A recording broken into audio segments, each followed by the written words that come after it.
Hey guys, welcome back to my channel for an all new episode recap of today's Days of Our Life, November 3rd, 2025. We are ready in another month. This year is wrapping up smoothly and quickly, I tell you. But anyways, if you hear my little coworker in the back, just know that that's him. He says hello.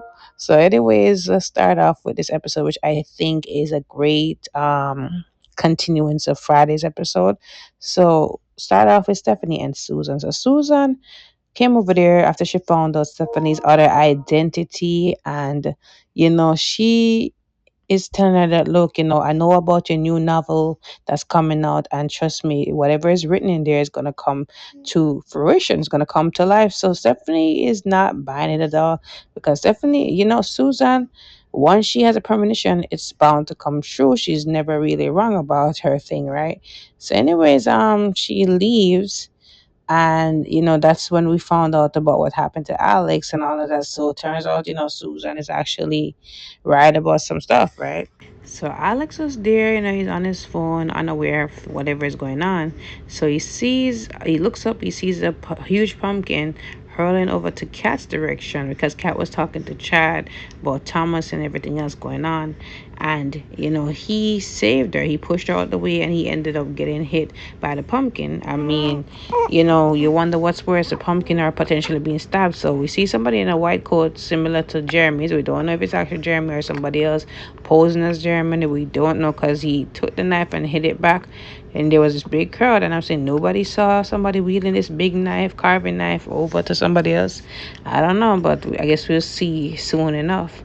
So anyways, he fell down, and Kat calls ambulance and tell them the situation. Harvey comes over. Stephanie happened to be in the area, and Leo also heard some commotion. His intrusive ass is gonna come over. So Harvey's over there, says his vitals and everything, and Alex is saying that, look, I can remember my name, I know where I'm at, and I don't need to go to the hospital. So even against their suggestion, he doesn't want to go. So Javi gives him this release form, and he gladly signs it. And he said, like, is anything happened to you further? Don't hesitate to call me at the ambulance. So Stephanie said, yes, we'll be on it. So anyways, Stephanie's happy that he is okay, in better spirits. At some point, we're gonna see Chad, and he knows what's up, or he puts two and two really quickly, and he brings Thomas over to apologize towards Alex for his doing in it, because Rachel is also behind it. And he accepts it. He doesn't blame Rachel or Thomas or Chad for that matter. He blames Jeremy, because Jeremy walks over, and he's he normally I would not agree with Alex, because Alex is getting on my last nerves, but he's right. Like, how come Jeremy just leaves the children with this machine? Anything could have happened apart from the mischief. Anything could have happened to them or to anybody walking by. Like, it's a hazard, right? So Jeremy said he only stepped away for a few seconds, and he's apologizing for it. So Alex brings Chad up to speed about what's really going on with Jeremy, and without much details about the abuse, but basically they had a rough relationship back in the day. And Jeremy saying he's tired of proving to people that he has changed, and he only can go up from here. But if he really left the kids with the machine to go stab Alex at this point, I'm looking at you sideways. But let's just give him the benefit of the doubt, right? So Chad does ask how Alex is doing, and hope everything works out for them, and that was really it with them.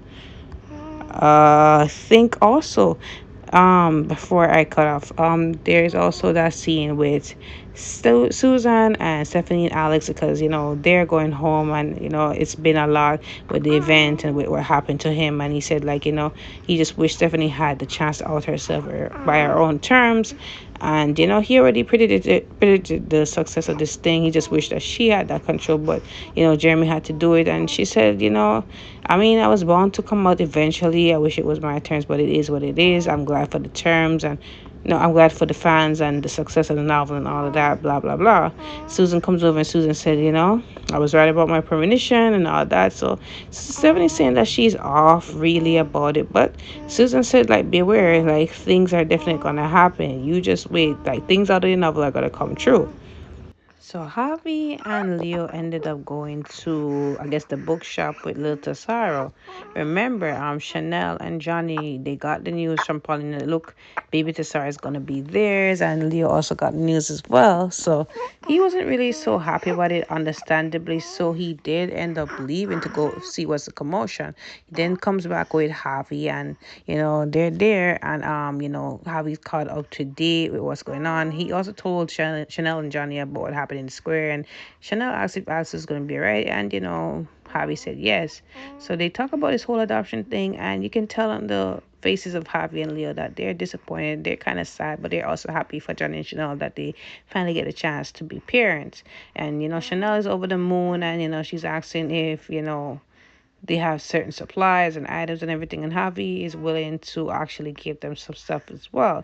It's gonna be a lot, right? And then Chanel drops the bomb that the baby adoption is gonna take place the next day, and they were already prepared to know that this is not gonna be permanent, but they didn't know it was gonna be like tomorrow soon, right? So they said, we got to get going to kind of, get his things together.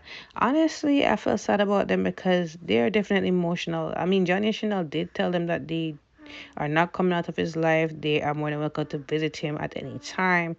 And I honestly felt like Janelle and Johnny should have another baby and let Leo and Harvey get a chance to raise Sarah. They've been doing a good job, and the rest of the Hernandez family.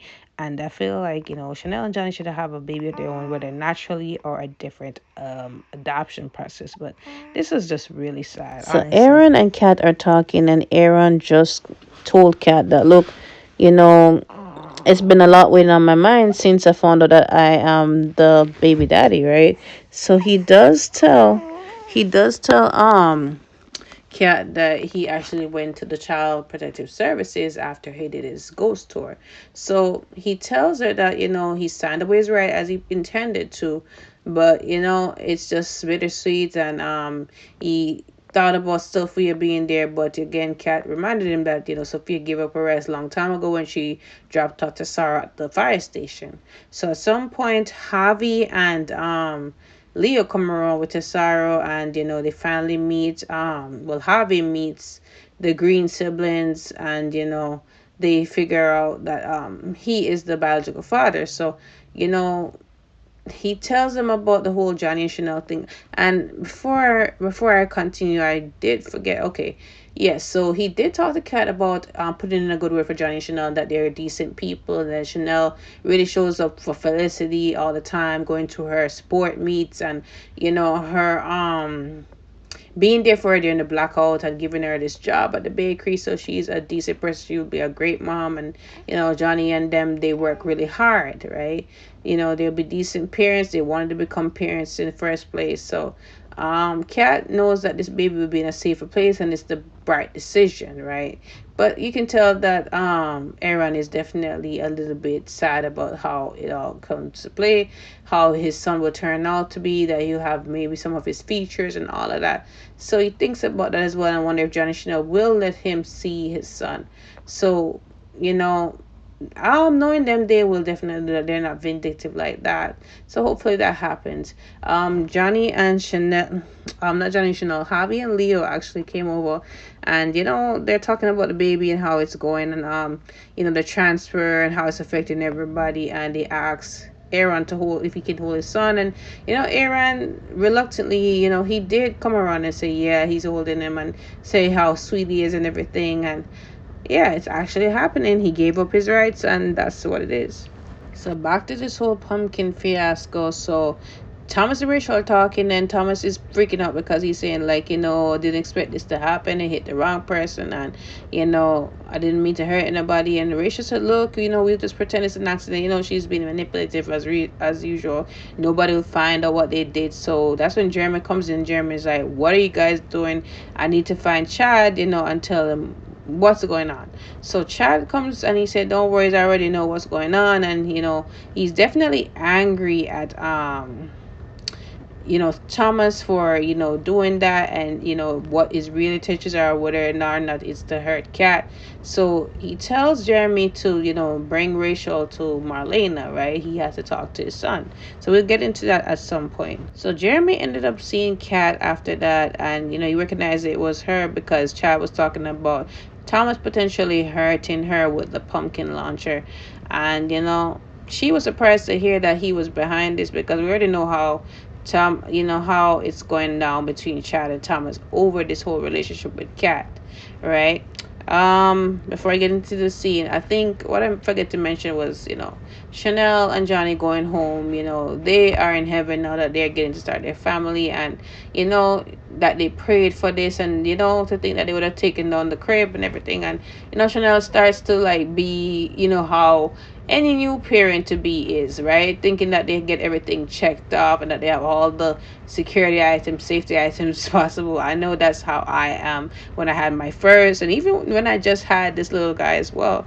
But they're happy to be welcoming their son the next day, and they talk about Javi and Leo and how that's affecting them. But they, Johnny said, look, they already know that this was going to come. It is what it is, right?